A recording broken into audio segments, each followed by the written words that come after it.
Hey y'all, I want to let you know that the Black Podcasters Association, powered by Afros and Audio, will be having our second annual Summer Social on July 15th in Brooklyn, New York. This year, we have Anna Deshawn, founder of the Cube app, joining us to talk about the business side of podcasting. You don't want to miss this immersive podcast listening experience.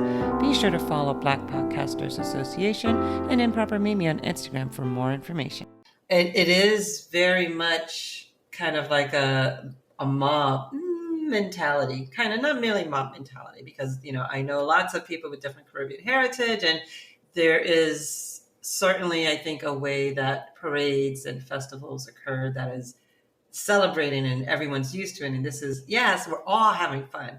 And then I think there, like for instance, for FreakNik, and as it got to be towards the end of it, more harassment.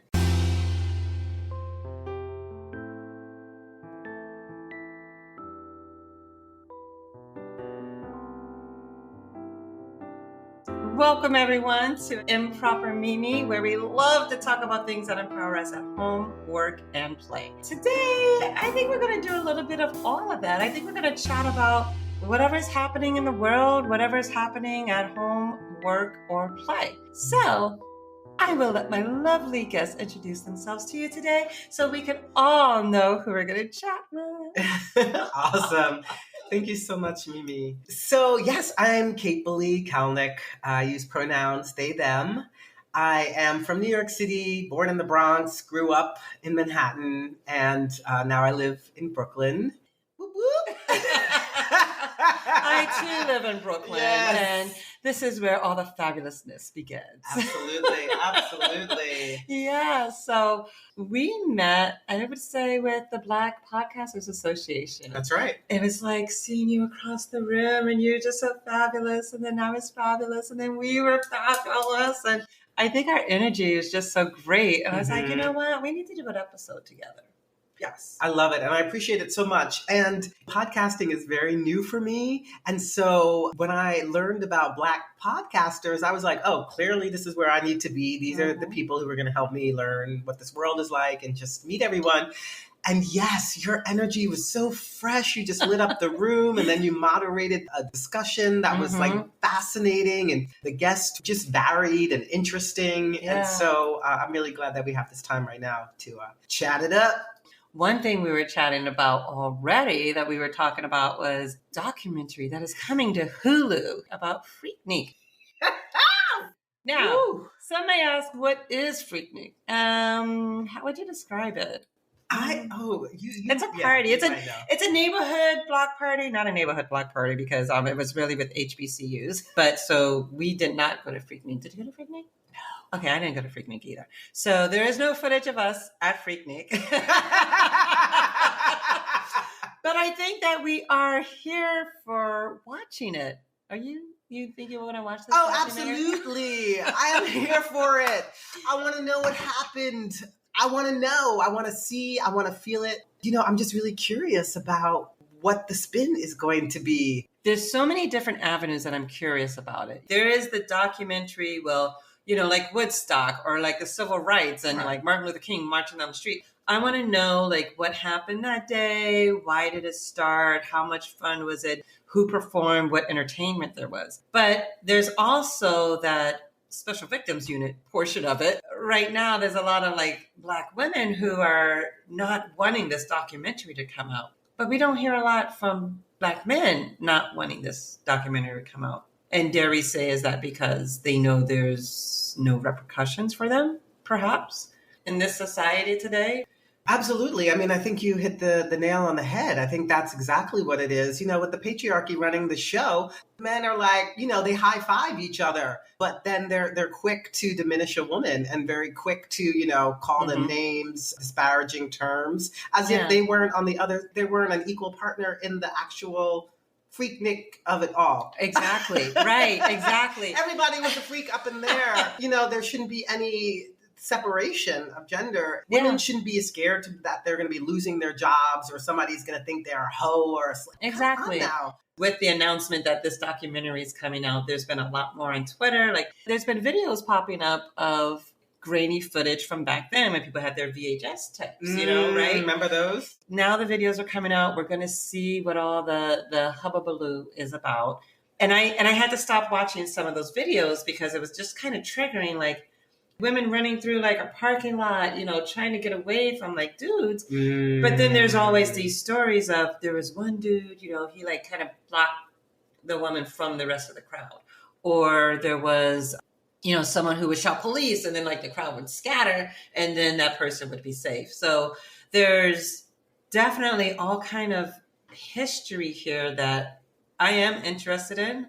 And it'd just be interesting to see what light that this documentary is created in. What are they going to show? I'm so curious. Thank you for sharing that, because I don't watch television. I just somehow barely am attached to this human existence. So, I'm so glad to hear that there were some men who were trying to protect women, because that is not the narrative that I feel like I see every day, unfortunately. Just the opposite. When I think about Black men whom I love my father. I love Black men. I'm just going to start there. They're all right. They're okay. They're good. But I do feel that in the trans community, cis Black men are the first ones who are engaging in relationships with Black trans women. Mm-hmm. And then for whatever reason, their own shame, maybe somebody spotted them, whatever happens, they felt they were lied to. This woman is dead. And I just don't know what these men are thinking about, or like who is raising them, or like why they just go south. And then what's that other thing? High value women or high value men, or some wacky determinations of who deserves whom. What? No. Tell me about this. I'm living under a rock. What high value? I don't really know, because this is in the cis world. I'm very homosexual. I'm very gender expansive. I do not hang around many straight people. I don't hang around many men. They don't interest me that much. I mean, I love them, but I don't need to like hang out with them. Right.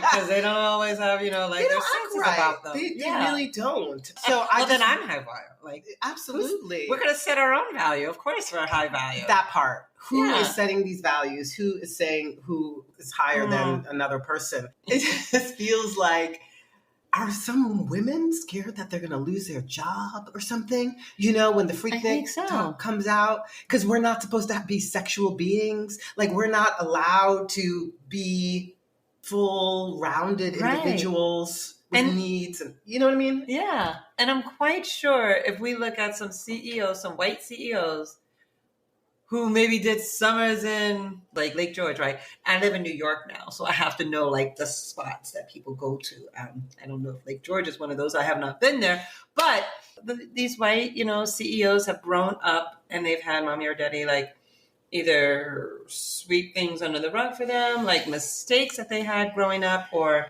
activities that they participated in. I mean, I went to Miami Carnival every single year, probably from maybe 94 to, I don't know, 2000. Well, that's a long time. That's not that long of a time, but Did you feel safe with the men there? Because I don't feel safe with straight men, to be honest. I'm just waiting for them to touch me inappropriately, to say something real dumb, to make it seem like I can't do anything. Help me. Like, that's not me. Move over. I think my head is always on a swivel. Like catcalling. A lot of people will say that it's a compliment, and I don't feel safe with it. I don't consider it a compliment. It's a compliment if you're like, hey sis, how you doing? You look good today. Okay, thank you. Keep it moving. Right. It's another thing when someone steps in front of you and they start talking, and I'm always have an earbud in my ear. I may not be listening to anything, but I'd be like, I can't hear you. I'm gone. Or I'll just give you like a dead stare look, like, and just keep moving. But yeah, it's not comfortable or flattering for someone to block your path or to follow you, complimenting you. That's not, to me, comfortable or a compliment. To some extent, I guess I'm kind of bold and daring where I'll go anywhere and kind of feel safe, but I'm always have my head on a swivel, because like kind of for that reason that I think someone is going to approach me grab me or something, so, Mm-hmm. and it may not happen that often, where someone's like physically blocking you or barricading you or something. In the instance for like carnival, it is very much kind of like a mob mentality, kind of, not merely mob mentality, because, I know lots of people with different Caribbean heritage, and there is certainly, I think, a way that parades and festivals occur that is celebrating and everyone's used to it. And this is, yes, we're all having fun. And then I think there, like, for instance, for FreakNik, and as it got to be towards the end of it, more harassment. And again, this is coming from people who were not there, but, from what I've seen and heard and understand of the festivities, it could get rowdy and unsafe at times. Oh, I'm sure. And I'm sure there was alcohol involved. Maybe there were some drugs involved. Who knows? But people, near the end of the party, anything's possible. That's why you got to leave the party early. But that's not always, a safe avenue.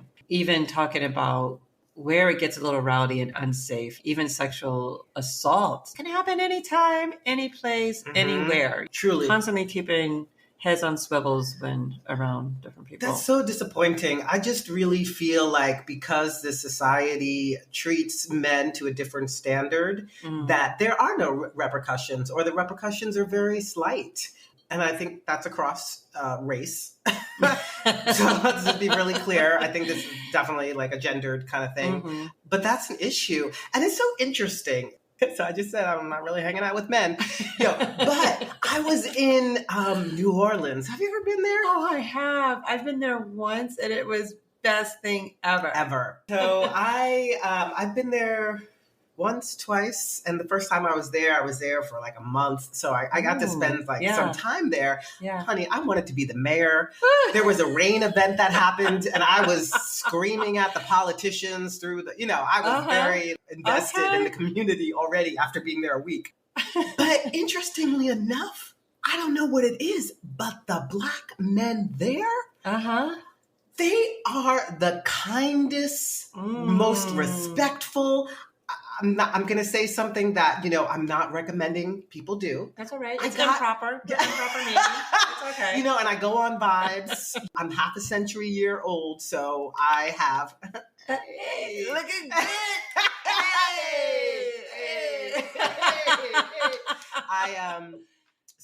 So I obviously I'm taking care of myself. I'm not trying to, unalive myself in that way. So I hopped in some dude's car. I don't even know what happened. He was like, let me take you to the best place that sells the best lobster roll, or I don't even know what he said. And I was like, okay. Yeah, it worked.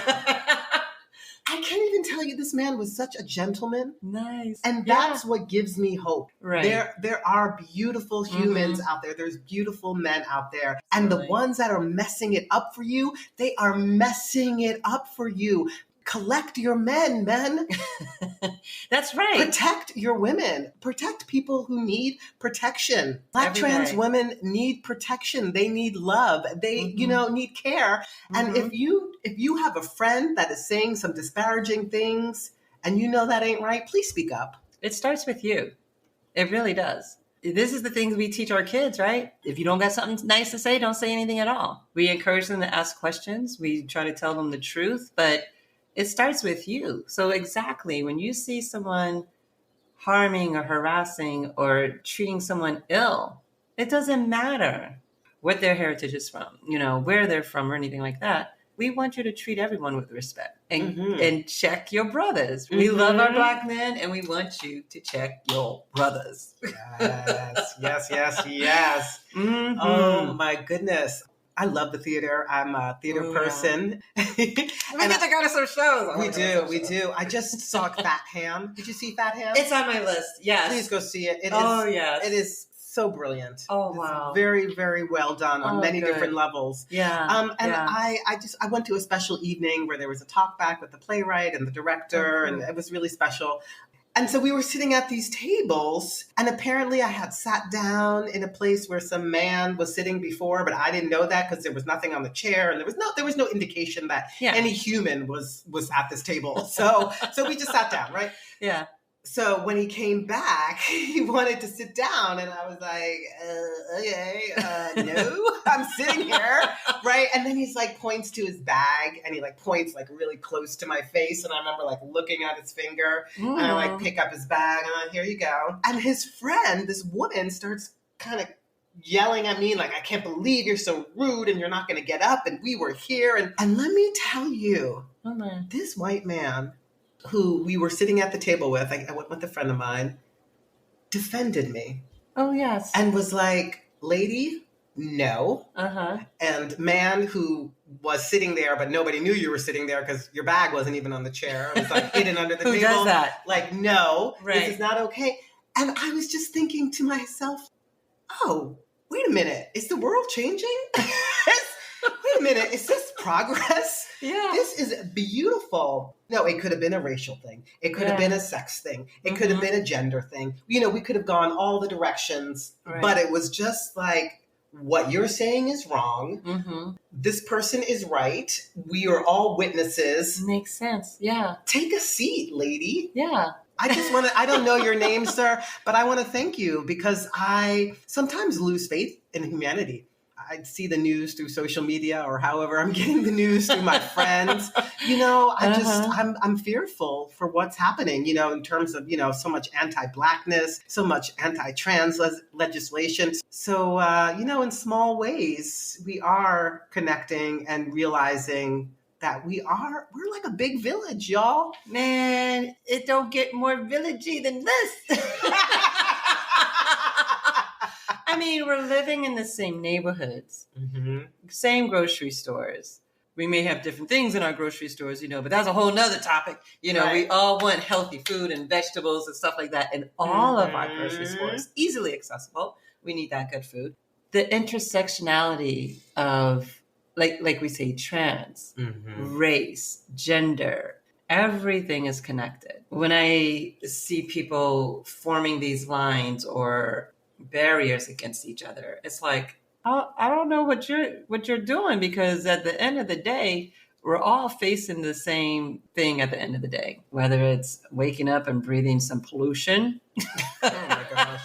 You know, walking through the New York subway and rats running over your feet. Subway? You mean just on the sidewalk? This city has turned into Rat City. Yo, I'd be screaming walking down the sidewalk. Sometimes I have to walk in the middle of the road. Oh my goodness. Exactly. And it doesn't matter if you're a white celebrity or a Black celebrity or a trans like teacher, or if you are a cis Black male who teaches karate on the weekend. We're all like living on the same earth, impacted by the same thing. So we need to be a little more considerate, I think, of each other. We do. Yeah. And you know what I'm also learning? I have to check my ableism. Like every day I'm like, oh gosh, I'm thinking so narrow. And of course I can't think of like something specific at this moment. Elevators in the subway. Okay, I'm out of breath climbing the stairs. God forbid there's someone who has a walker or someone who's in a wheelchair. If that elevator is you can't even get off at the stop you want. You got to go up 2 stops, go upstairs, take a bus, come back. I mean, that's just one example, you know, like of ableism, you know, hearing impaired. And these are things that are becoming more, you know, known to me, you know, because I was watching The Circle. So one of the ladies on the show was hearing impaired. And so she had an interpreter with her. And it was straight fire. I loved it. I loved, and with so many things like we've been talking about, whether or not you have kids, whether or not you're trans, whether or not you're like hearing impaired, there's so much more to us as humans than these boxes that people put us into. So to see like her personality, and, you know, she still was hot and spicy and, you know, serving it up and everything. And her interpreter was her voice. But I love seeing the ASL. I love seeing other people trying to learn, you know, some ASL. So yeah, we should take that in school. It's actually it's a shame that we don't get to like learn that in school. I feel like identities are important. I think that whoever said whatever philosopher from Greek or whatever. We have to learn about them people. Know thyself. Like, sure, yes, absolutely. Like, I think there's this process as we age and mature where we are like trying to find our way in the world and who we are and what our purpose is and like, who am I? And I'm a Black, trans, masculine, gender expansive, female bodied, AFAB. Like there's all the things we could say. But that shouldn't disconnect us. You know what I mean? That shouldn't, like you said, put us in boxes. Yeah. That's just like one little definition. That's just a little something, something. Exactly. So you know what I learned today? I learned that you're a bicycle person. And I don't think I knew that when, we bumped into each other out and about. You're right. I think when I saw you at one of the street festivals and you had your bike, I was like, yes, I love my bikes. I have two. One's named Trina. And Trina is my around the way girl. We go all over the city. We go grocery shopping. We got some panniers on the side so I could bring my groceries home. And then we have Max. Max is a racer. Max and I go up mountains. I love it. Except I haven't done that in a long time and I'm out of shape. So Max is on the trainer right now to get me back in shape so I can go up a mountain and go 100 miles if it's flat. You know what I want to do? What I'm also scared of doing? Tell me. I want to bike up Bear Mountain. That's where people ski down. You want to bike up? Yes. I mean, when I first moved to New York, okay, so biking, another advocacy thing, right? Another thing that is disparities around bike lanes and the city and everything. But everybody bikes. Some bike because they have to, and it's their job, couriers and delivery, personnel. And others bike, like Max. I try to keep up with people on Max and they're like thinking they're professional racers. And I'm just like, I'm coming. I'm on my way. I love bikes. So when I first moved to New York, that was one way that I really connected with people. And that's how I explored the city. You get to see it on a bike. You get to like, oh, okay, this is where I am and this connects to that. And definitely riding down 2nd Ave, kicking a cab, it doesn't get more exciting than that. Yes. Wow. I love this. I feel like I grew up and there were not women biking. And even now, I don't know any Black women who are biking. And yes, I'm on the internet. I do follow some people here and there, but we don't get you with some Black women biking. Mimi, now that I know, you have no idea. I've been trying to look for a bike date. We haven't even talked about dating, but that's like my dream. My dream date is a bike date. That is so amazing to me. And, I grew up cycling. My father was a cyclist. Oh, yeah. And I mean, I still have my teenage bike. I've never had a bike stolen. I treat them very well. That is good. Yes. Yeah, because I can't afford a new one. It is traumatizing, too. It's such a violation. Oof, I couldn't even imagine. Sad. But just what you were saying, when I was in college, I went to City College. That was the second university I went to. I didn't have no money, so I had to commute on my bicycle. I didn't have a token. We were using tokens back then. I remember tokens in the New York subway. Right. Yeah. And now I love commuting. I love riding down Bedford Avenue and then going up over the Williamsburg Bridge. Oh, the bridge that doesn't end. It goes up both ways. That's the... Have you noticed that? It goes up both ways. Like, you're constantly braking. I guess so. I just love it so much. I just riding my bike. I think I wouldn't have made it through the Panini without my bike.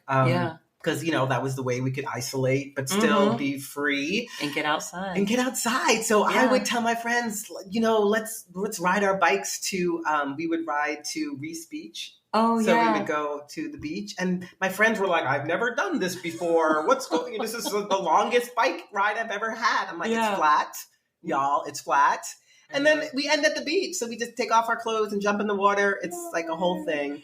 I love it, and it was magical. It really, really was a special time. It feels so free. It is wonderful to be outside, feel like a kid again, to like have the wind go through your hair, you know. And for me, it's like endurance. People talk about, oh, you're doing this, you're doing that. Oh, how do you have time for anything? And I'm like, well, you have to make time for yourself. Mm-hmm. Biking is one of those things that I enjoy, and it pushes me. I feel like You're always improving. Like there's always something maybe I'm just very competitive. I don't know. But I compete against myself. You know what I'm saying? So I'm like, okay, yes, I want to, let's see if I could go around Prospect Park without like my breathing getting interrupted when you're going up that hill, you know? I did circus for like 10 years. I taught my own aerial class. Excuse me? I'm a former aerialist. Yeah, I did cordelice, which is single rope. Oh my goodness. That's why I was showing off my muscles, actually. Ooh, I don't have any muscles. I need some to pull. I can't even pull myself up on a tree. It's okay. On it. You like climbing trees? I can't. You're like, I just told you, Kiebpoli. I can't pull myself. I can't climb a tree. Oh, so, wow. 2020, the year that kept on giving, I learned at the end of 2020 that I have this birth defect. Yeah, I know. So I need a total hip replacement. So I know it's wild. And so I can actually cycle better than I can walk for distances, right? Yeah. And so how do we make our legs wheels? And I was like, it's called a wheelchair kit. I think it's already been invented. Or a unicycle. Right, exactly. There were so many protests that were happening. Oh, yeah. You know, a lot of Black Lives Matters marches. Can't really march when you know your hip don't work and you can't really walk. So I discovered the bike march. Or, I wonder don't know if we what that's were on called. one of those bike rides together. Was there one? Because I remember one bike protest I was in. We rode over. Were we on FDR or the Brooklyn Bridge? I think we took over the car. Like we were like, we're not going to be on the bike path. We're taking over the road. And we rode right over the bridge and just took it over where the cars are. That so much. Yeah. That is so powerful. I've never been a marshal, but I just feel like maybe I should learn. You can do I'm it. really kind of badass. I yell at cars. It. Yeah. I grew up in these streets. Right, exactly. So we're going to get a little bikey here, right? So when you cork an intersection, you basically are blocking that intersection with your body and your bike. And so other cars can't come through. It's so empowering. And it helps to protect the cyclists who are, who are riding. We're going to do some bike rides. I can't wait. Excited. So am I. Ooh, that's my energy. Oh, I'm all about it. I'm all about it. I've noticed that even with runners, once their knees go, they're cycling. Oh, yeah. So when you can't run no more, you ride a bike. And now we know you can ride a bike easily. Yes. Yes. I have a single gear, a mono speed, a Bianchi that an ex-boyfriend gave me. Yeah. A million years ago when I was dating men. That's okay. Because I like the Bianchi. Yo. And she's, it's a cuss. And so they don't make them anymore. So I just learned that. I know. And I didn't have, it was a gift. And so sometimes, I think people see the bike and they're like, oh, look at that, privilege. And I was like, no, my whole life is mutual aid. When I learned about that concept and I really thought about it, I was like, the nicest things that I have in my life are gifts. Nice. Yeah. Or just, or a trade, or just I saw it on the street and I cleaned it up, or you know what I mean? Right. So I'm so grateful. I am so grateful for everything that I have. Yeah. To be honest. Yeah. And that's just the gift that keeps giving. It's like the universe knows what we need and it will provide. So how come I'm single? What's up with that? Hey. Come on. Well, maybe universe. Maybe your single person who's there for you is getting their stuff together so then they can be just right and ready for you. Okay, I'll take it. Yeah, that works. I mean, there's nothing worse than like tied me overs until the right one comes. I mean, we could do it, but it's not fun. Sometimes it's a hard choice to like let the little snacks, keep going by because we want a main meal or we made a main course. You can't, sustain yourself on snacks alone. I know. Although we had a lot of snacks. I want a few snacks. I like snacks. Snacks are great. Snacks are amazing. I like snacks. I do go to play parties. I don't know if you've ever experienced that. Party? It sounds like a party. It is a party. Where you get to play. Yeah. You get to play in sexual ways, or usually it's like kink ways. It's not sex. So you get to play out. Yeah. It's just places where, adults get together. perhaps there's impact play, or perhaps there's, which could be like flogging or spanking or, that kind of thing. Or tell me more. or people like to get dressed up and wear their leather gear, or there's fetish and, people are in latex, or, this can be its own podcast, actually. It's going to be a part 2. No. Yeah, I think that's where I get my snap. Well, once upon a time, y'all. Yep. I've been very home alone. That was like a very, I don't want to say easy way, but it was a way where if I didn't want to engage with somebody and like be in a relationship or like have to answer to somebody or like, I mean, I love humans a little, once in a while. Yeah. Maybe that's why I'm not in a relationship. Because you don't like people? I don't know if I really like people. I really don't know. I've been struggling. Sometimes there's like random acts of kindness where it just warms my soul. And I'm like, there is no division between gender or race. And then there's other times where I'm like, trauma. It's like, what is going on right now? Yeah. So play parties are really easy. And also I feel safe. Just to circle back to FreakNik, I don't know what type of safety measures. Were there people who were there to protect the scene? And we're in the kink world, if there's a scene, like we've agreed on certain boundaries and parameters and safe words and whatnot. Yeah. And then there's people who are watching us, and if something goes south, they will break it up in a quickness. Yes. They will escort you away and out. So I feel safe in those situations. Right. I don't know if I feel safe sometimes even like going on a date. Yeah. Do you know what I mean? Like you just hear horror stories, and which is kind of sad. And I like to say I'm visibly gender expansive because I don't think you can even really see it on this. A little profile. On this profile. There I can see it. I have a little goatee, which I love so much. I've always had it. But because of society and like the ridiculous rules that some white man made up and everybody followed, women have to like, remove the hair from their face and armpits and legs and, all kinds of. Please. You can't tell me nothing. I'm just so lucky that my Scorpio father let me be the person that I am. He never imposed anything. I'm an only child. He would have been happy if I was a boy, a girl, or anything in between. And, he loves me. So I'm just my own person. Right. I'll just say that. Your own fabulous person. You are. And now I put in my own extensions. So sometimes I look more feminine than I typically look. Y'all, I typically look very different. Maybe we should do another podcast where I look in my other way. Very gender fluid. So I get attention from men, cis heterosexual men, because like babe, right? Hottie. But then they kind of keep looking. I'm athletic. I'm muscular.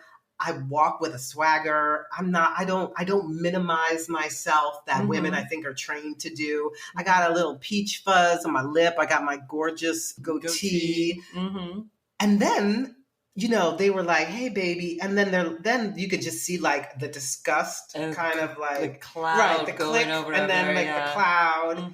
Then they get brolic and they're like, act like they want to beat me up. And I'm like, do you want to fight me or... or freak me. Like, which is it? Because and don't let your insecurity threaten my life or my happiness. Yeah. And see, that's the thing for me. No one should have to feel threatened or unsafe. And these activities that we all do, like dating, going to a restaurant, walking down the street, I have like some trans friends that it is dangerous. It is concerning of, well, what is going to happen? Or is this person's reaction going to be a different reaction or whatever? Everyone should be safe. Sex workers. I know people who are sex workers, and it is a job. It's an occupation. It's not something for us to think down or talk down to them about. And definitely not something that shouldn't have any rules or regulation around, because they deserve to be safe too. Yeah, again, who's making the rules? Who's making the decisions? It's usually a cis white male. And whether they partake in some of these intersectionalities or not, it seems like, yes, when push comes to shove, then they want to back up, block up, and be like, oh, no, we can't do this. That's wrong. We were saying, like, even a lot of the news lately may be to take away from, like, gun violence and stuff like that. Everything is calculated. Everything's connected. And it's like, if we just kept the same, like, peace and love across, then we would protect everyone who needs to be protected. I don't need an AK-47. I don't need an automatic rifle. I do like to go to a shooting range, though, and I think I could probably hit some targets, pretty good. But I don't need all this extra stuff. I mean, it's for what reason? It's just dangerous. I've never done that. I should try that. I think I might release something in me. I might. Yeah. I don't know. I don't know about firearms. I never really grew up around that. That feels very unsafe in many different ways to me. I would love to learn how to, like, what is that called? A lance or a boomerang or a, what is that thing where there's like a ball and like the disc? Sling, like a slingshot, something where you like throw a rock and it just knocks you out. Give me some prehistoric. Give me some. No, I'm serious. Like, we could take up. There's archery. Do you know there's archery over here in Brooklyn? I do know. Yes, that. Yeah. Archery is one of the old school, like, survival techniques, but it's also skills. And I love that you're learning a new skill. It's competitive. Hit the bullseye, or hurt your finger when you pull back because you didn't hold it the right way. But you learn different things. You can fix that. These are things that are fixable. Right. But yeah, I think if with any of these sports or weapons, because I mean, a lot of these sports are weapons, but with any of these, it's education. Like you say, you didn't grow up around guns. It's not familiar. And I think that's also like where some of the danger comes in. Like, guns are on the street, illegal guns on the street. There's no like education or safety around it. And that, I think, is what we need. I remember this safety class I took in Atlanta. It was so much fun. It was an outdoor shooting range. And I vividly remember the teacher talking about, it's protecting yourself. It's you against them. So when you're doing defensive training, you can't think about, I don't want to, hurt somebody. No, this person is coming to hurt you. So the training that you're doing is teaching you how to safely handle your weapon, how to safely protect yourself, and to protect those that you love around. Interesting. Okay, I got to do some more. I gotta think about that some more. Yeah. I mean, and I know people who've gone through like the gun safety training, and they don't own a gun. They don't carry a gun. They don't anticipate using it. But, I like to say, like, in a rainy, worst case scenario, at least the safety do's and don'ts. If you see one at a friend's house and the kids are around, be like, oh no, don't touch this. You got to hold it down, make sure it's empty. The more you talk about it, like, I agree with you. I think those are kind of like some basic knowledge that we all should know, right? Just, I believe that everybody should go through a basic training. Yeah. I don't believe in war. I don't believe in the art. I'm not interested in all of that. But I do feel like there could be like some base level of strength and knowledge and tips and tricks. And just like you're saying, like we all can just start at. It doesn't have to be like some special forces kind of thing and just those special people. Everybody out here can't be John Wick, okay? Because that's not realistic, okay? But, and the same with finances. It's like arm yourself to, know money, to understand money. Money makes the world go round, kind of, sort of, And like you're talking about war, violence, and politics, like all of this stuff, like, I don't know everything in great detail, but I know a little bit. I know a little bit about a lot of little things, So, yeah. But let me ask you. I feel historically in the Black community, we don't get that knowledge. I'm an artist. I know so very little, and I'm not proud of that. And I do try to educate myself. And like I think I was sharing that I like literally live on the fringe of humanity. So like I barely know what a 401k is. You know what I mean? Like I don't know an IRA. Like I don't know what these things actually are. I kind of sort of know-ish. I've been a creative my entire life. I'm very FUBU. If you don't know what that is, that's for us, by us. I'm not waiting for an organization. I'm not waiting for somebody else to come in and do the thing for me. I was telling Mimi earlier, I'm a terrible employee. So sometimes we have to employ ourselves, and we have to have the financial knowledge to do that, right? Thank you. Yes. Because entrepreneurship is a hard thing too. I know people who've quit the corporate job and started working on their own, or no matter what, you always got to do what you got to do to make ends meet, right? And so, but it is not easy owning your own company. It isn't. I mean, you gotta fight for the contracts. You gotta the grants. You gotta get the clients, the customers. You gotta, whether it's a product or a service. Even as a creative, you gotta be creative. Absolutely. When I was running my own business, teaching the aerial classes, I had a lot of success. I was in magazines and newspapers, and people were doing little mini docs around me, and because I was a Black person doing circus, and there were amazing. Back in the day, and there were not many of us. I was Black Acrobat. That was the name of my company, because I was gonna, I was very clear who you were hiring. But I kind of went under, in a sense. Not really. I mean, I will live forever, because I was the only one teaching. I was burned out, and I wasn't doing my own training, and I wasn't doing my own experimentation and play. I was just teaching, which is wonderful. And I feel like there's a whole generation of aerialists that I was able to help shape. And now there's Black aerialists everywhere. It is amazing. It's so wonderful to see. Yeah. I would love to see some Black aerialists. Oh yeah, they're out there. We out here. I want to see, because I know, like, even a few like drag shows and burlesque shows that I've gone to, and just seeing the creativity and the shows that they put on. I'm like, that's fabulous. I want to do that. I want to do everything. Everything I see, I want to do. Good, and that's how it should be. We should be. How can I do that? As Black women, and I do still consider myself a woman. It's like a title, just like I call myself a mom. Like it's like a wonderful title I accept. Sure. Job accepted. Yes, I love being. And then they go on, grow and go, grow and go. We should be allowed to have moments of pleasure like that, where we can just do whatever the heck we want to do, instead of being always the nurturers or the providers or the, I feel like whenever I look at a video and it's like one of those feel good videos, it's like some Black woman like helped some freaking little kid. You know what I mean? Like it's always us, bringing up humanity, but yet we're at the bottom of the barrel. Like it's disgusting. It actually boggles my mind. And I'm wearing a decolonize t-shirt. Yes. Because I feel like we all have to like decolonize our mind, like scrub how we've been conditioned. Don't make me cry now. Don't make me cry. Those self-limiting beliefs and thoughts.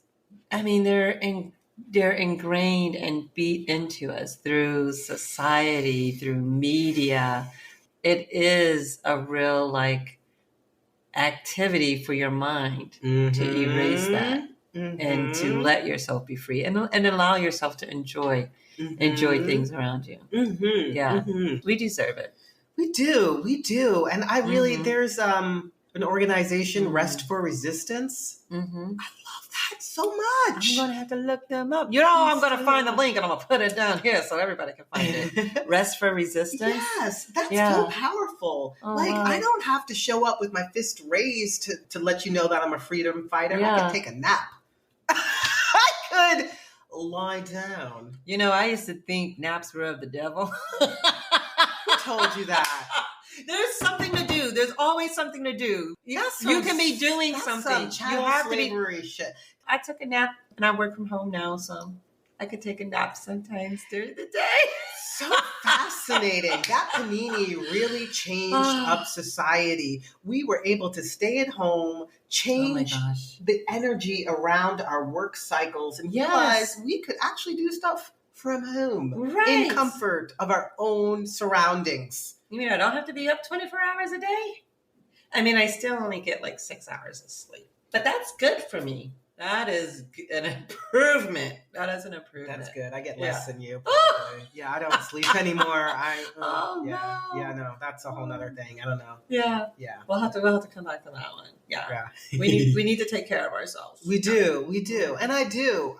You do. Yes. Yeah, I love it. Yes. The pounds come on, the pounds come off. Mm-hmm. I'm all about a fupa. I am not mad.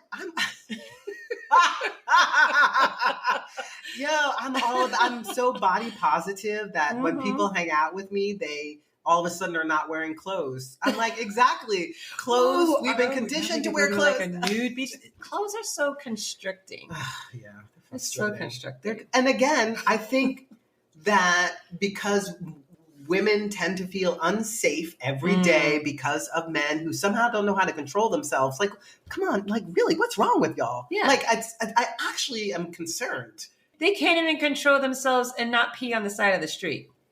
You can't wait till you get home to go to the bathroom. So I love a compliment, right? I think, and you were sharing this earlier, but you don't need to leer at me. You don't need to continue complimenting me.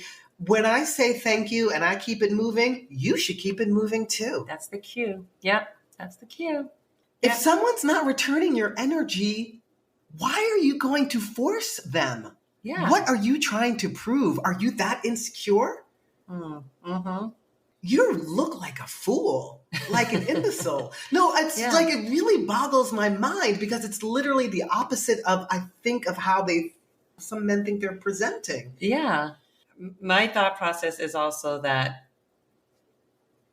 there must be a reason or something that they went through, not excusing it, because that doesn't mean that you can bring it down on me. Mm-hmm. But there's some reason, like what is wrong with them? Yes, that they think that this behavior is going to yield a positive reaction to them. Half the time, like if I smile and keep it moving, the smile is just so you don't get too upset. And I'm like, okay, all right. Yeah. And then I just keep it moving. And this isn't the first time we've had this conversation. I'm sure the audience has heard this conversation before. Men have heard this conversation, but I don't know if the needle is actually moving. And it really fascinates me. It saddens me. Yeah. And I have a son who's very heterosexual. It was very clear from when he was born, when he was a toddler, like it's just very clear, right? Which is wonderful. But like my father and the men that I know and love, he is sensitive. He loves his mama. Nice. You know what I mean? He's tender. Yeah. His friends come out to him. Like that is a special individual where people can feel safe enough to come out to you. Like that's how I think men are and should be. Exactly. When you feel like you have to be a different kind of way and decolonize, y'all. It's okay. It's okay to be tender. It's okay to be gender expansive. It's okay to not resort to violence to prove something. You can prove it in a poem. Thank you. Yes. A nice poem or a piece of artwork or a chocolate flourless cake. Yeah. If some dude came up to me and dropped a few bars about me, I just might become bi. No, probably not. But maybe I would. Right, you keep spitting that lyrics and you're like, what else you got there? What else you got? Oh my goodness. Well, Kiebpoli, I am so glad that we did this, that you were able to come over. Y'all see that we get to vibe and chill together. No split screen. Hey.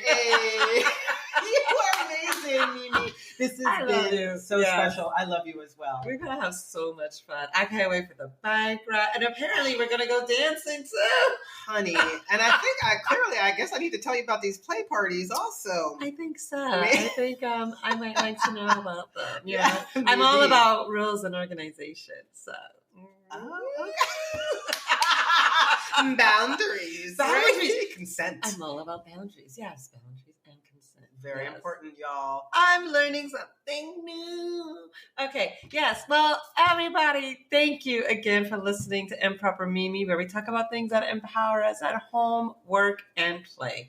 And I'm sure we're going to have some great takeaways from today. I want to hear your comments. Let us know what you think about it. We definitely had us a good time. We had us a real good time. Oh, so keep, being positive. And listen, make sure your bros check your bros. All right. For sure. Yes. And reach out. If you want to reach out to me, I'm at Kiebpoli on all platforms. And how do you spell that, Kiebpoli? You spell it Kiebpoli. I love it. That's like word porn right there. Like when I realized how you spelled your name, I was like, I love how you spell your name. Yes. It's an African name from Burkina Faso, country in West Africa. And it means a reflection of the moon on the water. That is specific. Yes. I like that. Words are beautiful. Yes. Oh, I love it.